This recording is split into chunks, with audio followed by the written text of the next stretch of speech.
ये कहानी है सुशांत और उसके 3 भाइयों की।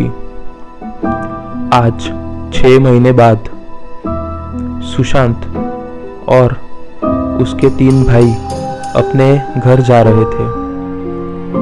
सुशांत और उसके 3 भाई मुंबई में एक छोटी सी चाल में रहते थे और वो मुंबई में ही एक छोटी सी कंपनी में थे। वहाँ वो जॉब करते थे, पेट का छोटा सा गुजारा करते थे और वही रहते थे और अपनी वाइफ को और बच्चे को गांव में पैसे भेजते थे। लेकिन आज 3 महीने बाद सुशांत और उसके 3 भाई गांव आने वाले थे।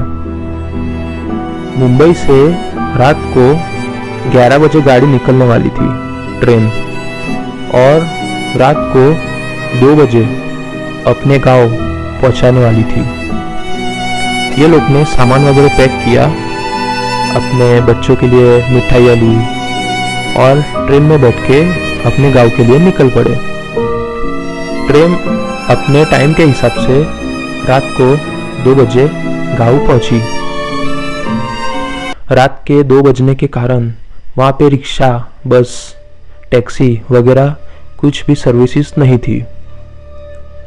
और तब ये सुशांत और उसके 3 भाइयों ने सोचा कि चलो अब हम चलते ही जाते हैं। और तब इन्होंने पीछे मुड़ के देखा तो एक लाल साड़ी में औरत अपना मुंह छुपाए खड़ी थी। स्टेशन पे और कोई नहीं था। ये 4 भाई और वो औरत पीछे गार्ड के वहां खड़ी थी। इन्होंने कहा, इतनी रात को ये औरत क्या कर रही है? फिर शशिकांत ने कहा, होगी कोई, चलो। शशिकांत बड़ा भाई था और सुशांत छोटा भाई था और उनसे छोटे और 2 भाई थे। ये चारों ने कहा, चलो अब हम साथ में हैं, हमें कोई टेंशन वगैरह नहीं है, चलो चारों पैदल ही जाते हैं घर पे। और ये लोग पैदल निकल पड़े। स्टेशन से 3 किलोमीटर दूर ये लोग का घर था। चारों एक ही घर में रहते थे। चारों की जॉइंट फैमिली थी और ये चारों अपने घर जाने के लिए निकले।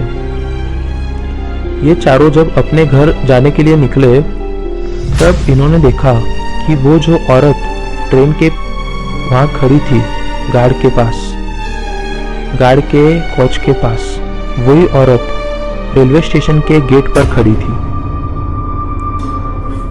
ये चारों वो देख के थोड़े हैरान रह गए और थोड़े डर गए, क्या है ये?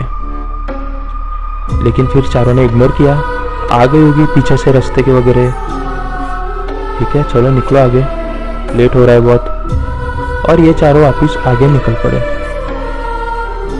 थोड़ा आगे जाने के बाद इन्होंने देखा कि वो औरत वापिस उनके पीछे थी और अब ये लोग डर चुके थे। इन्होंने उससे पूछा, क्या चाहिए तुझे, तू हमारा पीछा क्यों कर रही है? वो औरत ने कोई जवाब ना दिया। उसने इनकी तरफ देखा भी नहीं। वो अपनी गर्दन नीचे डाल के खड़ी थी। फिर वापिस सुशांत ने कहा, शशिकांत भाई चलो जाने दो, बहुत लेट हो रहा है, अभी इससे मुंह लगने की कोई ज़रूरत नहीं है, इसे जो करना होगा वो ये करेगी। और फिर ये लोग वापस थोड़ा आगे आए तब इनके वहाँ एक छोटा सा ब्रिज था और एक छोटी सी नदी थी। उस नदी के ऊपर से एक ब्रिज जा रहा था। ये लोग जब उस ब्रिज पर पहुंचे तब इन्होंने देखा कि वो औरत ब्रिज के दीवार पे खड़ी थी।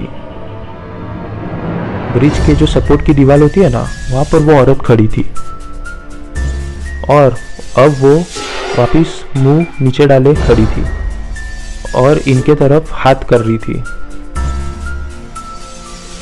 और इन्होंने कहा, अरे तुझे चाहिए क्या? और वहां से आ गई। और तब वो औरत इनके सामने से नीचे पानी में कूद गई। रात के 2 बजे ये अनुभव लेना, मतलब आप सोच भी नहीं सकते कितना भयानक था हमारे लिए। हमारी सारी खुशी 1 मिनट में उतर गई। हम चारों उस ब्रिज की तरफ से नीचे देखने लगे कि वो कहाँ है। हेलो, कोई है? कोई है? हम नीचे देखने लगे और फिर हम डर गए। हम सोचा चलो यहाँ से जाके, उसने सुसाइड कर लिया होगा, हम पे इंक्वायरी बैठेगी, चलो यहाँ से।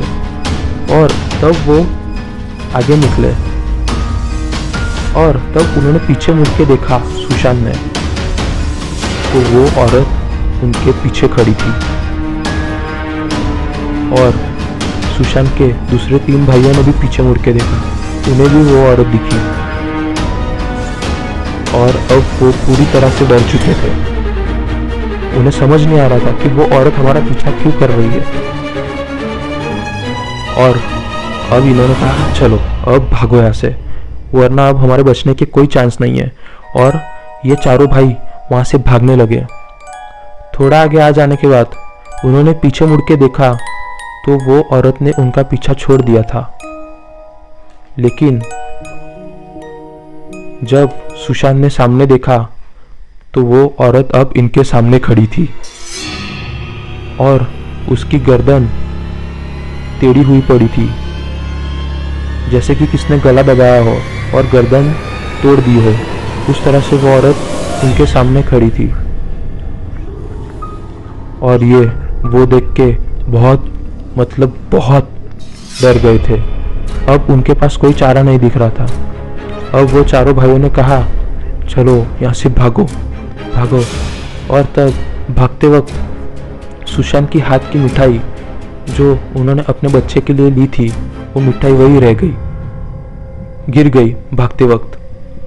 और तब सुशांत को याद आया कि मेरी मिठाई वहाँ गिर गई। लेकिन फिर सुयश ने कहा भाई रहने दो, अब मिठाई रहने दो, यहाँ बचेंगे कि नहीं उसकी गारंटी नहीं है, यहाँ से भागो जल्दी, वो आत्मा हमें कहीं का नहीं छोड़ेगी, नहीं तो भागो। और ये चारों आगे भागने लगे और फिर ये लोग घर पहुंचे। वो तो इनकी खुशकिस्मत थी कि वो आत्मा ने इन्हें छोड़ दिया था। और तब घर पे वो चारों की माँ, मतलब वर्षा चाची, इन्होंने कहा उनसे, माँ हमारे साथ ऐसा हुआ, जब हम स्टेशन से आ रहे थे तब हमारे पीछे एक औरत पड़ गई थी। वो औरत नहीं, वो एक औरत की आत्मा थी जो पानी में कूद गई, लेकिन फिर वापस हमारे सामने अचानक से प्रकट हो गई। तब वर्षा चाची ने कहा अच्छा तुम उस औरत की बात कर रहे हो जिसकी गर्दन टेढ़ी है और वो उसकी गर्दन नीचे डाली रहती है। तब ये चारों बच्चों ने कहा हाँ माँ वही। तब उनकी माँ ने कहा बहुत पुरानी बात है, वो औरत एक समय में हमारे जैसे ही खुशी से अपने बच्चों के लिए आई थी और बच्चों के लिए मिठाई लेके आई थी और अपने घर जा रही थी। लेकिन अचानक से वो उस ब्रिज के पास आई और तब उसे याद आया कि मैं मेरी मिठाई की थैली स्टेशन पर ही भूल आई। और वो वापस पीछे स्टेशन पे मिठाई की थैली लेने गई और उसने वो स्टेशन की पहुंची और वहाँ से उस मिठाई की थैली ली और वापस अपने घर के लिए रवाना हुई।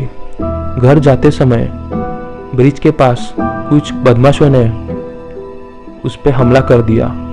उसके दागिने, हीरे, मोती और कुछ पैसे लिए और उसे उस नदी में ही फेंक दिया